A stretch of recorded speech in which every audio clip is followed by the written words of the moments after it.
히브리서 1장 1절 2절과 디모데후서 3장 15절 17절 말씀입니다.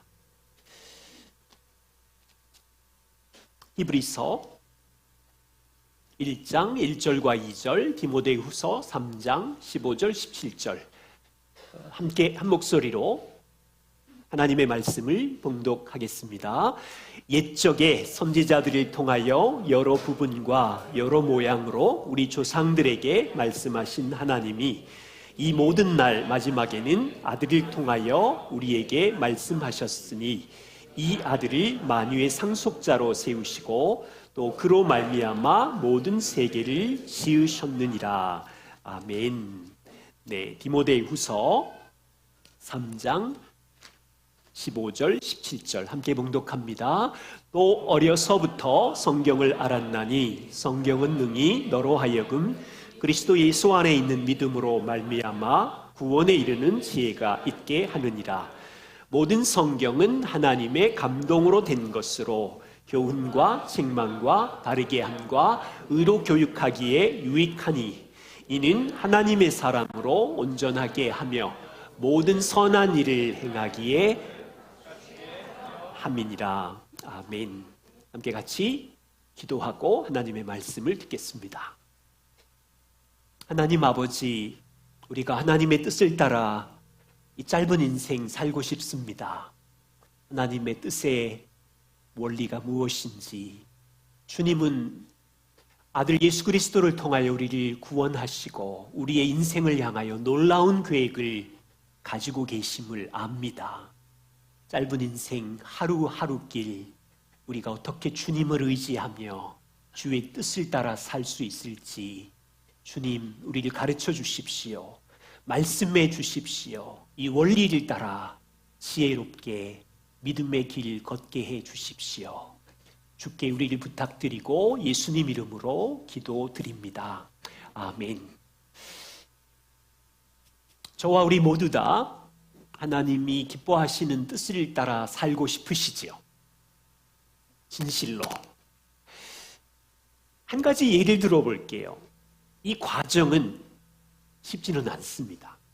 예를 들면 하나님께서 여러분에게 주신 자녀들을 하나님께서 주셨는데 어떤 직업을 갖고 살면 좋을까? 이 고민을 가지고 하나님의 뜻을 따라 길을 가겠지요. 짧게 끝나는 문제가 아니에요. 짧으면 5년, 10년이 걸리는 그분의 뜻을 따라가는 길입니다. 저희 가정을 예로 들지요. 아이들이 10대일 때 직업을 선택하는 성경의 원리 4-5가지 원리를 자녀들과 나누었어요. 얘야, 이 직업으로 하나님께 영광이 되고 이웃을 섬기겠니? 이 직업을 가지면 너는 가정의 인도자요, 가정을 섬기는 부모가 될 텐데 가정을 공급하고 돌볼 수 있겠니? 이 직업을 가지고 너는 이 땅에서 교회 공동체와 함께 주님을 닮아가야 될 텐데 교회를 섬길 수 있겠니? 그리고 은사로 너가 이 직업을 섬길 때 기쁘겠니? 이 성경적 원리를 함께 대화했어요. 자, 첫째 아들 예를 들어보지요. 고등학교를 졸업했습니다. 너 뭐 하고 싶니? 했더니 첼로 연주자를 하고 싶대요. 말은 안 했지만 마음이 덜컹. 부모는. 그래서 이미 가르쳤던 이 질문을 되뇌이면서 대화하기 시작했어요. 두 번째 갖고 싶은 질문은 고등학교를 졸업하더니 악기 제작자가 되겠대요. 또 부모는 마음이 철렁. 어떡하지? 성경의 이 4가지 질문을 가지고 또 대화하기 시작했어요. 어느 시점에 아들이 아빠, 나 의사가 될래. 그래서 앉아서 너 의사가 왜 되고 싶니? 돈 많이 벌잖아요. BMW 탈 수 있잖아요. 아, 그래. 이 질문을 가지고 또 대화를 시작했어요. 그런데 아들의 고백 속에 진정성이 있어요. 의사가 되고 싶은. 그래서 길을 열었죠. 그럼 대학을 어떻게 가야 되고 성적은 어느 정도여야 되고, 그래서 대학 과정을 마쳤어요. 2번 시험을 봤는데 떨어졌죠. 4번째 직업은 아르바이트로 영어 강사를 하더라고요. 그리고는 군 문제를 해결해야 돼서 직업 군인으로 4년을 섬겼어요. 그리고 5번째 직업, 현재 데이터 센터 영업사원으로 있어요. 자녀들이 무슨 직업을 가질 것인지 중요하지요. 하나님을 기쁘시게 해야 되니까. 그런데 영어 강사를 하든 군인으로 하든 모두 다 that's okay. 중요한 건 그 직업으로 하나님을 기쁘시게 하는지, 가족을 섬기는지, 이웃을 섬기는지, 그 직업을 통하여 거룩한 삶을 하나님 앞에서 살고 있는지, 그게 중요한 거라고. 직업 외에 우리는 인생에서 각 종류의 제목을 가지고 하나님의 뜻을 찾아가고 있죠. 지난 시간에 중요한 2개의 포인트를 요약하면, 하나님은 우리의 모든 그 뜻을 따라가는 길마다 하나님은 관심을 가지고 있어요. 그런데 중요한 선택의 과정을 하나님이 인도하시지만, 하나님께서 이것은 내 뜻이다, 이 길로 가라, 한 길, 한나의 걸음을 준비하고 말씀해 주시지 않는다는 거예요. 그래서 모든 과정에 우리는 하나님의 지혜와 사랑을 신뢰하고 충분히 성경의 원리를 확인하면서 한 걸음 한 걸음 걸어가는 거죠. 오늘 2번째 시간입니다. 하나님의 뜻을 따라 어떻게 사실래요? 한 3가지 살펴볼 텐데, 하나님께서는 성도를 인도하는 원리가 있습니다. 2가지 원리, 일반적 원리와 특별한 방법을 여러분들께 소개합니다.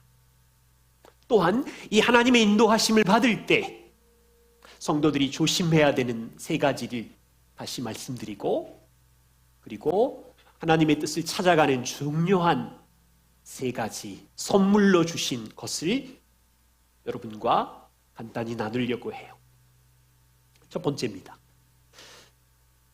하나님은 우리를 사랑하시는데 어떻게 우리를 인도해 가실까요? 하나는 일반적 원리입니다. 히브리서 1장 1절과 2절 말씀, 복음을 믿는 성도들을, 여러분 구약에는 옛적의 선지자들을 통해서 하나님께서 여러 부분과 여러 모양으로 조상들에게 말씀하셨던 하나님이신데, 이제 모든 날 마지막 복음을 믿는 이 신약 시대에서는 복음이 완성이 됐지요. 아들을 통하여 우리에게 하나님은 말씀하시는데, 왜? 그 아들은 만유의 상속자이시고 모든 세상을 지으셨고 통치하시기 때문에. 자, 케빈 드 영은 하나님의 뜻을 따라 어떻게 인도함을 받을 것이라는 책에서 이 히브리서 1장 1절과 2절을 5가지로 요약을 했어요. 잘 보십시오. 첫 번째는, 하나님은 복음으로 구원한 그 백성을 주권적인 섭리로 인도하실 것이고, 또 하나님은 여전히 다양한 방법으로 자기 백성에게 말씀하실 수 있으며, 그럼에도 마지막 날 아들 예수 그리스도를 통하여 말씀하시고, 어떻게 아들 예수 그리스도를 통해서 말씀하시냐면, 이미 완성된 성경 안에 여러분이 묵상할 때 성령께서 역사하심으로 여러분의 인생길에게 지혜를 주시고 인도하신다. 이 진술 속에 5번째 놀라운 성경 말씀과 성령의 인도하심 외에, 성경과 성령의 인도하심 외에 더 우선적 권위를 가진 수단을 하나님의 뜻이라고 약속하지 않았다. 이것을 기억하는 거예요. 조금 자세히 간단히 살펴보죠. 첫 번째, 하나님은 하나님의 사람이든 복음으로 구원한 저와 우리든 보이지 않는 주권적인 섭리로 사랑하시기에 주권적으로 인도하세요. 예를 들어서 아브라함과 야곱과 요셉과 다윗, 믿음의 사람들이었죠. 하나님은 그들에게 미래의 너희가 어떻게 될 거야 한 길을 가르쳐 주지 않으셨지만 인도하시는 과정이 성경에 기록되어 있지요. 예를 들어 꿈쟁이 요셉을 생각해 보세요. 10대일 때 꿈을 꿨죠.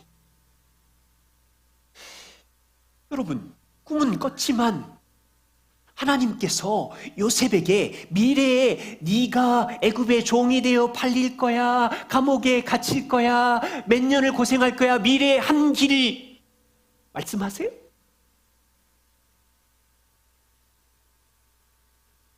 하나님은 꿈쟁이 요셉에게 너가 형들에게 미움을 받고 팔릴 거다, 애굽의 종이 될 거다, 감옥에 갇힐 거다, 애굽의 총리가 될 거다 가르쳐 주지 않으셨어요.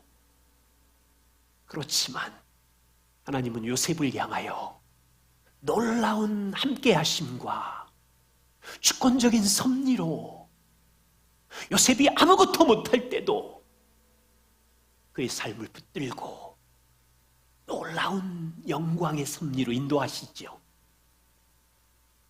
그렇다면 하나님께서 아들 예수 그리스도의 삶과 죽으심을 가지고 우리를 향한 놀라운 계획을 가지고 인생에 개입하셨는데 보이지 않는다고 공급도 안 하시고 돌보시지도 않고 내버려 두시겠어요? 그분의 놀라운 섭리의 손길은 변함이 없어요. 그럼에도 하나님은 다양한 방법으로 자기 백성에게 말씀하시죠. 아브라함에게는 직접 말씀으로 인도해 주셨고, 야곱에게는 베델의 환상과 꿈으로 말씀하셨고, 모세에게는 불타는 떨기나무 속에 하나님께서 모세를 부르셨고, 엘리야에게는 기적으로 역사하시고, 에스겔에게는 환상이라는 다양한 방법으로 하나님은 말씀하시죠. 하나님께서 예수 그리스도를 이 땅에 보내시고 구약처럼 다양한 방법으로 여전히 말씀하실 수 있는 분이 이제는 아들이 이 땅에 오셨고 그분의 삶과 십자가와 부활로 성령으로 교회 공동체를 세우셨고, 그리고 성경이라는 온전한 하나님의 마음과 지혜가 담긴 이 책이 있는 거예요. 이제는 어떻게 말씀하실까요? 마지막 날 여러분이 성경 안에 있는 하나님의 마음과 놀라운 섭리와 지혜를 묵상할 때 거듭난 여러분 안에 새 생명이 있고 성령이 계시기에 성령께서 이 말씀에 담긴 그분의 지혜를 깨닫게 될 것이고 기도하게 될 것이고, 성령께서 조명하여 여전히 아들은 여러분 각 사람에게 말씀하시는 거죠. 여기에 복음을 믿는 자녀들에게 여전히 말씀으로 아들은 말씀하시고 인도하시지만, 분명한 건 성경 말씀과 성령의 인도하심보다 사랑하는 이 백성을 인도하는 더 높은 권위, 환상, 꿈, 여기에다가 권위를 두신 게 아니라고요. 특별한 방법이긴 하지만 더 놀라운 권위 있는 수단을 약속하지 않으셨어요. 우리 시대에는. 자, 일반적 인도하심, 마지막 시대에 어떻게 하는지 말씀을 드렸고, 그렇지만 하나님은 특별한 인도하심이 있죠. 우린 사도행전을 보면 이런 질문이 생기죠. 아니, 사도행전 보세요. 하나님의 기적 같은 특별한 방법이 얼마나 자주 등장합니까? 3장에 보면 베드로가 성전에 안진뱅이를 일으키는 기적을 사용하시고, 7장에 스데반이 돌에 맞아 순교할 때 눈이 열려 환상을 보니 보좌 우편에 계신 그리스도가 보이고, 조금 지나 9장에 가면 핍박자 살인자 사울에게 하늘에 빛이 나서 사울과 무리들이 꼬꾸라지고 앞이 안 보이는 기적이 일어나고, 사도행전 10장에 베드로가 정규적인 기도를 할 때 부정한 동물이 3번이나 환상으로 나오고, 고넬료에게 천사가 찾아가고, 사도행전 12장 헤로도 왕의 핍박이 있을 때 베드로가 감옥에 갇혔는데 천사가 와서 옥문을 열고 구출하는 일이 있고, 사도행전 16장 바울이 어디로 가리오라고 고민할 때 마게도냐 사람이 환상에 나타나서 건너와 우리를 도우라라는 하나님의 인도하심을 받아서 마게도냐로 빌립보로 가고, 빌립보에서 전도했더니 핍박을 받아서 빌립보 감옥에 갇히고, 갇혔는데 찬양하자 흔들리는 지진으로 감옥이 난리가 나고,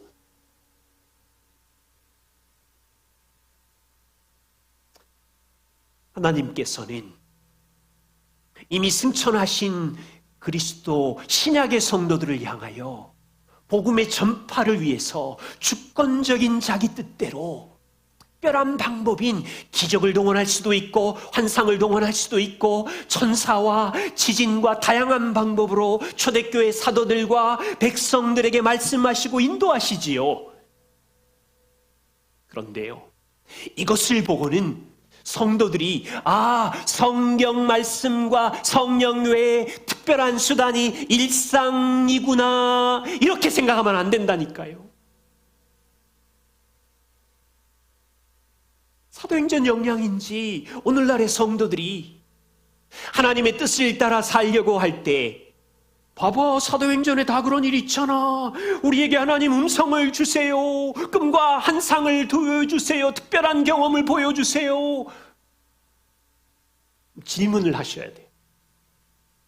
사도행전의 이 사건은 일반적 인도하심인지 특별한 방법으로 하나님이 주권적으로 일하신 건지, 그 질문을 하셔야 돼요. 성경을 살펴보세요. 사도행전의 이런 특별한 방법은 성도를 인도하는 일반적 인도 방식이 아니에요. 심지어 사도들에게도 일반적인 인도의 방법이 아니에요. 바울의 인생에도 특별한 사건은 몇 번 되지 않고요, 드물고요, 독특한 경험이에요.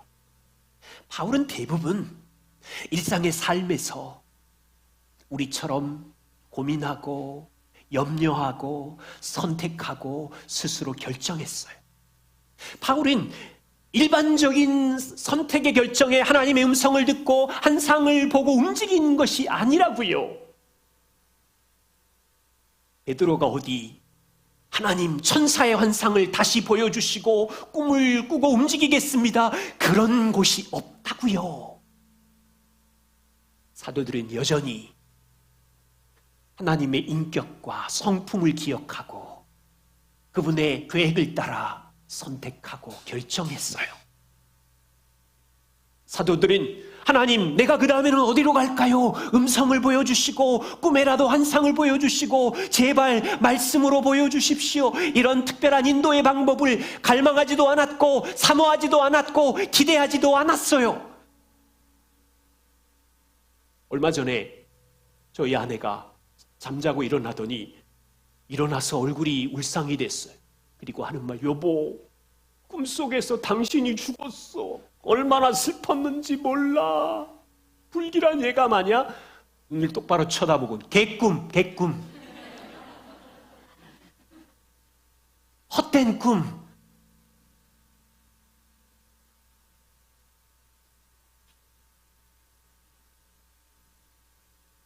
헛되다니까요. 구약학자 브루스 윌키가 이렇게 말해요. 아주 잘 정리가 되어서 소개합니다. 하나님의 특별 계시는 바울에게조차 매우 드물고 독특한 경험이었다. 우리는 특별한 상황의 사례를 가지고 우리 삶의 기준으로 삼을 수는 없다. 특별 계시를 통한 하나님의 인도는 사도들에게도 일반적인 경험이 아니었다. 또한 바울이나 빌립이나 베드로가 특별 계시를 받았을 때 그들이 그런 것을 추구하고 있었던 것도 아니었다. 이런 특별한 방법은 하나님께서 목적을 가지고 백성들을 구원하실 때 일반적 방식은 아니지만 하나님이 주권적으로 백성들을 구원하고 인도하고 싶을 때 그냥 간혹 나타날 뿐이다. 여러분, 우리 인생에 한두 번 있을까 말까 한 일이에요. 왜 그런데 특별 예외 방법을 일반 기준으로 끌고 와서 기도하냐고요. 재미있는 2009년 미국에서 패스트 칼리지 공부를 마치고 졸업하기 2주 전인가 리더들이 너 공부했으니 한국의 교회 개척을 할래 물으면서 기도해 볼게요. 저와 아내에게는 아주 중요한 인생의 결정이었으니까. 그래서 무릎을 꿇고 기도했어요. 하나님, 이 중요한 결정에 내 인생 전부 길이 방향이 정해지는데 주님, 플리즈 사인을 주세요. 음성을 들려주세요. 그럼 제가 시작해 볼게요. 첫날 기도하는데 이 마음이 확 밀려와요. 아들아, 더 이상 뭘 보여줘야 되니?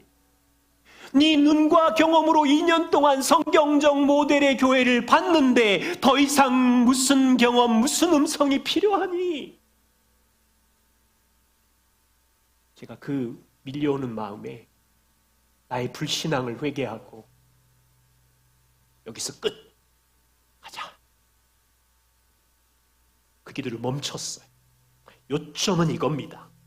하나님께서는 놀랍고 특별한 방법으로 주권적으로 우리에게 말씀하시고 인도하실 수 있어요. 이런 일은 지금 이슬람 지역이든 핍박 지역에서도 종종 일어나지요.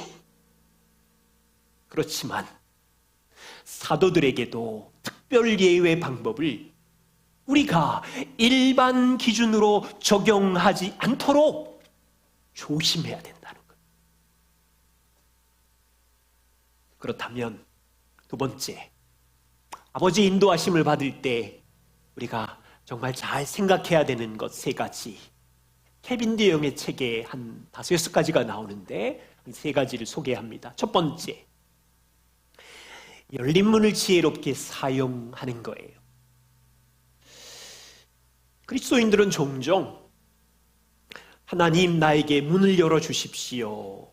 또 반대로 우리가 원하는 대로 되지 않을 때 하나님 이 문이 닫히게 해주십시오. 기도하지요. 충분히 가능합니다. 우리 부모님에게, 사랑하는 친구에게 복음의 문을 열어주세요. 마음의 문을 열어주세요. 직장의 문을 열어주세요. 우리는 기도할 수 있지요. 그런데요, 이 열린 문을 구할 때 잘못 사용하는 몇 가지 경우들을 소개해요. 어떤 경우 내가 게으른데 게으름을 변명하려고 문이 닫혔다고 말하기도 해요. 직장에 취업을 해야 되는데 아무도 연락이 안 와요?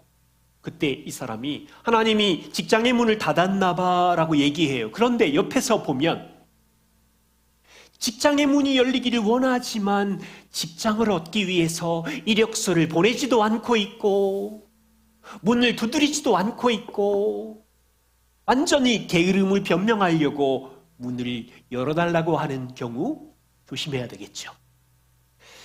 어떤 경우 하나님, 저는요 마음으로 저 사람을 용서했어요. 그런데 하나님, 저 사람의 마음의 문을 열어서 화해하게 해주세요 라고 기도하는 거예요.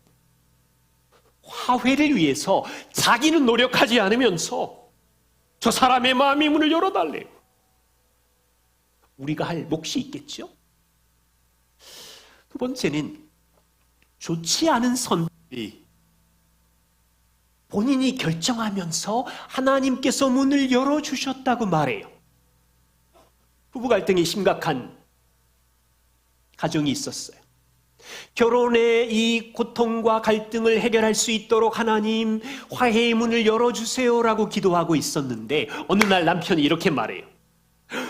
하나님께서 화해의 문을 열어주셨어요. 회사에서 해외 출장 1년 발령이 났어요. 이제 우리 떨어지면 서로 생각할 수 있는 시간이 있어서 도움이 될 거예요. 여러분, 이게 화해의 문인가요?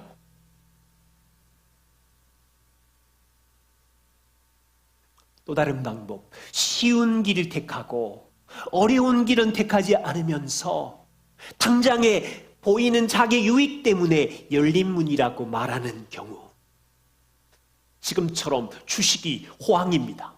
이번이 기회다. 우리 가정의 가난을 극복할 수 있는, 재정을 극복할 수 있는 문을 주님께서 지금 20년 만에 한 번 길을 열어주셨구나. 그래서 아내랑 대화 없이 대출받아가지고 몰빵으로 쉬운 길. 핵심은 이거예요. 하나님의 뜻을 따라 살고 싶을 때 하나님께서 문을 열어주십시오. 우리는 기도합니다. 그렇지만 우리의 게으름이랄지 이기심이랄지 자기 유익을 타협하면서 우리 역할은 하지 않는 이것을 조심해야 된다는 거예요. 두 번째는 무작정 성경 말씀을 뽑아서 해석하는 것을 우리는 조심해야 되겠죠.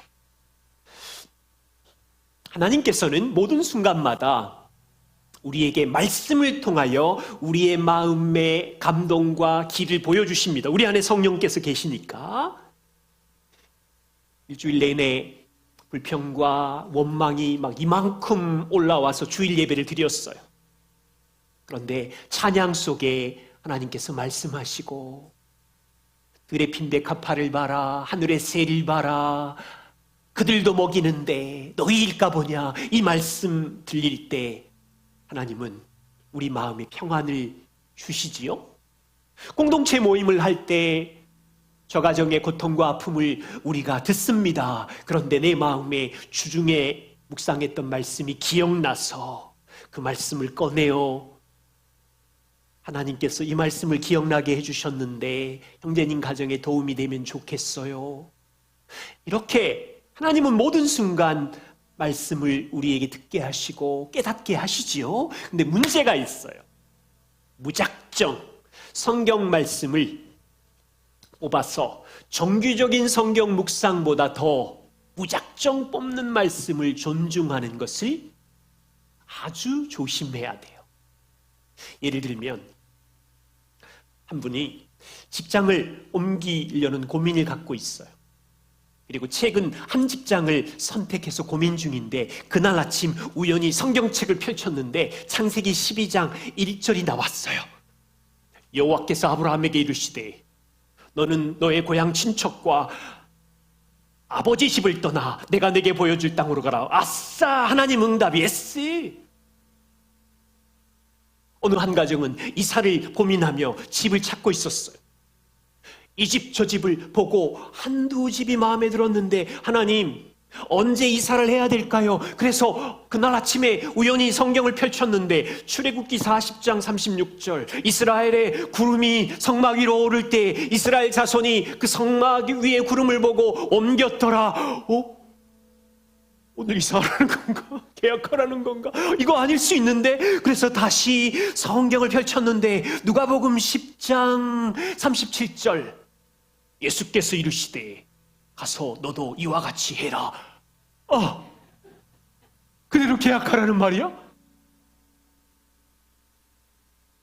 제가 굉장히 극단적인 경우를 예를 들었지만 많은 성도님들이 성경을 묵상하면서 앞뒤에 하나님의 마음 문맥은 이해하지 못하고 자기 상황에 끼워 맞춰서 주관적인 성경 해석을 할 뿐 아니라 그거를 중요한 일에 하나님의 인도하심으로 끌고 가가지고 이걸 조심해야 된다고요. 세 번째는 내 안에 있는 느낌과 감정을 너무 존중하는 것을 조심하십시오. 우리는 느낌과 감정, 직감에 따라서 결정을 내리고 행동합니다. 모두 잘못되었다는 뜻은 아니에요. 우리의 느낌과 감정은 하나님이 주신 선물이기에 주님을 찬양하고 높이는데, 막 감탄하는데 우리는 쓸 거이지만, 종종 사람들은 기도했더니 하나님이 이런 감동, 평안함을 주셨어요. 그러면 이 느낌과 감동이 하나님께로 왔는지 안 왔는지 생각해야 되잖아요. 우선은 그건 그냥 느낌이에요. 하나님께로 왔을 수도 있어요. 아닐 수도 있고요. 그래서 부탁은 성경을 읽으시다가 기도를 하다가 떠오르는 생각이나 개인적인 감정을 무조건 하늘로부터 하나님이 들려주신 소리라고 쉽게 단정하지 않는 거예요. 이 느낌과 감동을 하나님 인도하심으로 단정하고 어떤 중요한 일의 의사결정의 중요한 요인으로 정하게 되면 조금 어떨 때는 당황스러울 때가 있어요.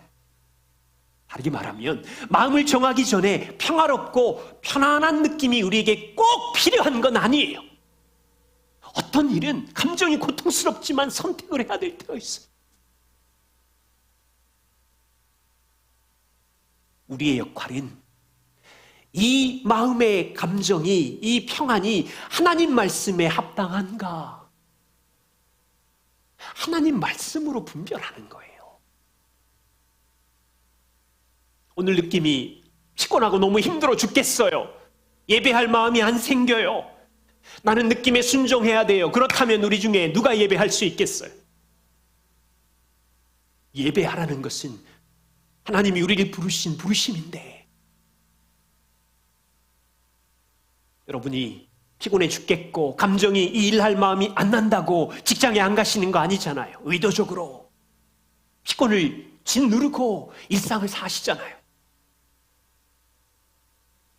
오늘 우리의 상황이 무서운 터널로 들어가서 몇 달 동안 감정의 골짜기를 지나고 있을 때 우리의 감정은 하나님이 내 곁에 계시지도 않고 아무것도 도와주시지 않고 심지어 나를 미워하시고 있는 것 같아 라고 감정은 말하지만 진리가 아니잖아요. 우주적인 가장 큰 거짓말, 하나님이 우리를 사랑하지 않는다는 걸로 사단이 고소할 때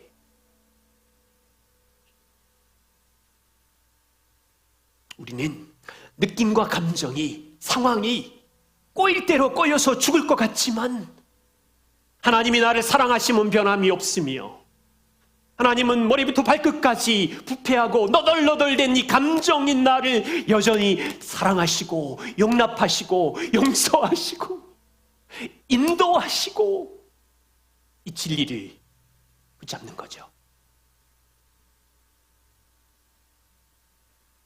그렇다면 하나님께서 자녀를 인도하시는 세 가지 선물이 있습니다. 첫 번째는요, 성경의 지혜로 하나님은 우리를 신실하게 인도하십니다. 바울은 디모데에게 성경이 얼마나 놀라운 진리인지를 말합니다. 디모데후서 3장 15, 17. 디모데야, 성경은 능히 너로 하여금 그리스도 예수 안에 있는 그분이 이루신 일을 믿음으로 말미암아 영원한 구원에 이르는 지혜가 있다. 너를 구원할 것이고 너가 섬기는 성도들을 구원할 지혜가 성경에 있다. 그뿐이 아니다. 모든 성경은 하나님의 마음이 담긴 감동으로 된 것인데 이 땅을 살아가는 동안 필요한 교훈과 책망과 바르게 함과 의로 교육해서 네가 하나님 뜻대로 살고 싶지,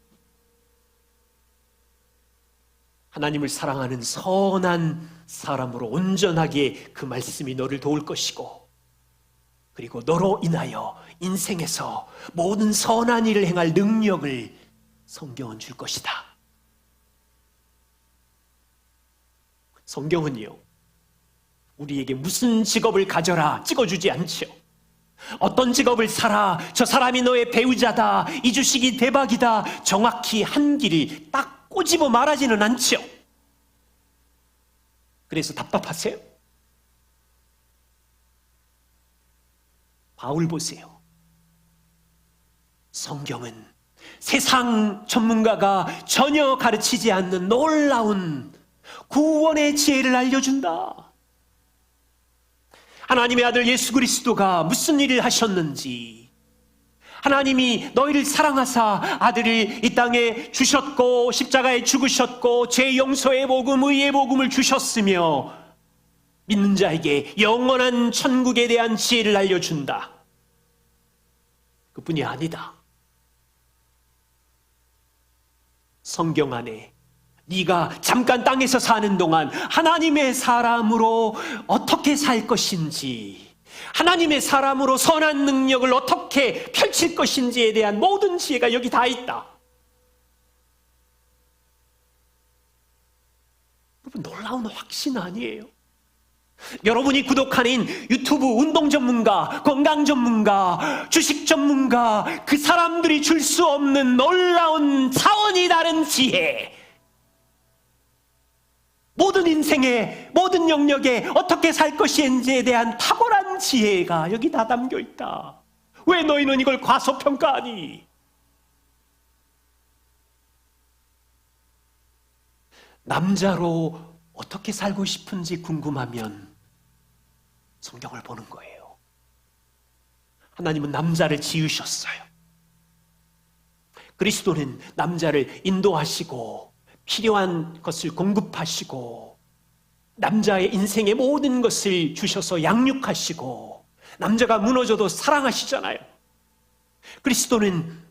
남자는 그리스도에게 딱 붙어서 이 은혜를 경험하면서 가정의 인도자로 아내와 가족들을 인도하는 일을 배우고 주님이 주시는 공급으로 이 땅에서 공급하며 양육하며 아이들이 배우자가 무너져도 사랑하며 한 가정을 하나님이 다스리는 그 나라로 세울 수 있도록 모든 지혜를 성경은 남자에게 주시는 거죠.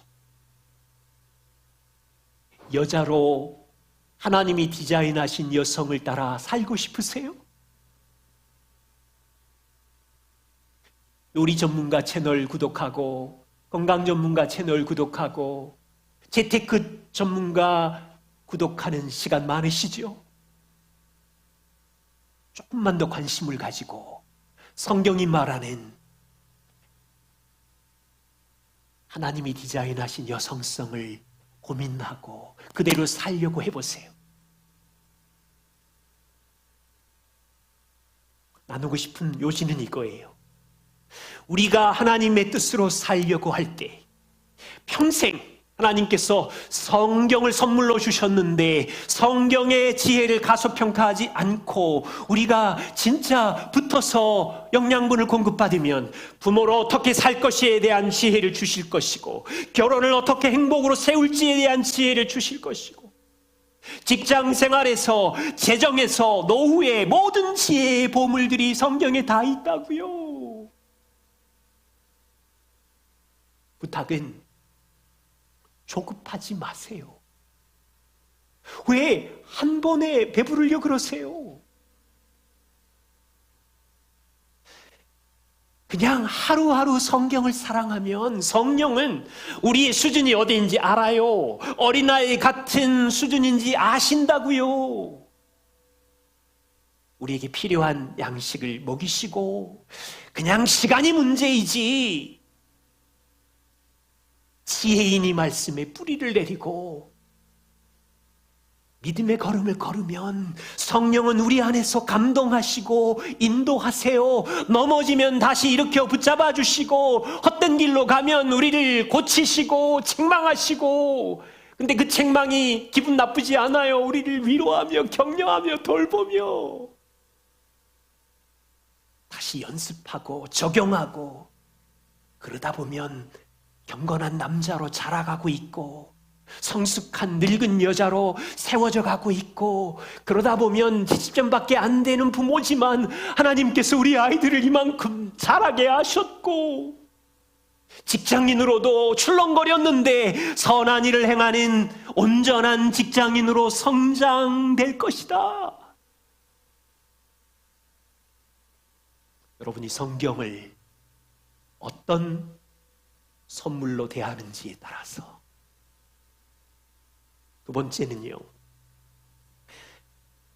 하나님의 뜻을 찾을 때 지혜로운 사람들의 조언과 대화와 교제를 통해서 인도하세요. 구약에 광야에 던져진 200만 명의 이스라엘 백성들을 하나님께서 어떻게 인도하십니까? 출애굽기 18장 21절 모세야, 너 혼자는 다 감당을 못하니 너희들 중에 하나님을 두려워하는 사람을 찾아라. 진실한 사람을 찾아라. 그리고 자기 유익이 아니라 불의한 이익을 미워하는 사람을 찾아보고 백성 중에 천부장, 백부장, 50부장, 10부장을 세워라. 하나님께서 광야에 던져진 이스라엘 백성을 인도할 때 너희가 내게 붙어서 꿈이나 환상이나 내일 일이 어떻게 되는지 기적적인 방법을 구해라. 내가 보여준다. 이 방법이 아니었다고요. 너희 중에 하나님을 두려워하는 사람, 하나님의 말씀을 소중히 여기는 사람 누가 있니 봐라. 너희 중에 하나님의 말씀을 적용함으로 진실한 사람은 누구니? 살펴봐라. 말씀을 가지고 몸부림치고 있는 사람, 그리고 자기 이익을 까칠하게 그냥 바운더리 치고 있는 게 아니라 자기의 기득권과 이기심을 미워하는 사람을 찾아보고 너희는 백성들은 그를 세우고 그에게 배우며 그의 지혜로운 겉면에 귀를 기울이면 광야에서 하나님의 인도하심을 따라 약속의 땅 가나안까지 갈 거다.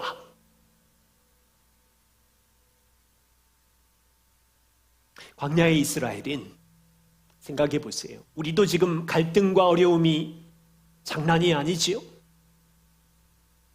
그들은 옮기라고 하면 텐트를 걷어야 됐고 무거운 짐을 져야 됐고 나 무거운 짐 안 질래 서로 무게 가지고 서로 부딪혔을 거고 조금 넓은 텐트에서 나 살고 싶어 부딪혔을 거고 광야를 지나는 동안 아이들의 울음소리, 5만 가지 자녀들끼리의 싸움, 부부끼리의 다툼, 돈 문제, 먹는 문제로 아리송한 문제들이 얼마나 많았을까요? 그런데 하나님이 이들을 어떻게 인도하십니까? 하나님의 말씀을 소중히 여기는, 하나님을 경외하는 사람, 그 말씀대로 살려고 몸부림치는 진실한 사람과 함께 광야의 인생길을 걸으며 인도함을 받으래요. 그런데 우리의 현실은 어떻습니까? 주변을 둘러봐도 하나님을 두려워하는 지혜로운 10부장, 성숙한 멘토를 만나기가 어렵지요. 홀로 싸우지요. 저는 진짜 하나님의 주권적인 은혜예요. 말할 수 없는 은혜예요. 이유를 모르겠어요. 지난 16년 동안 소중한 친구들, 멘토를 하나님께서 항상 붙여주셨어요.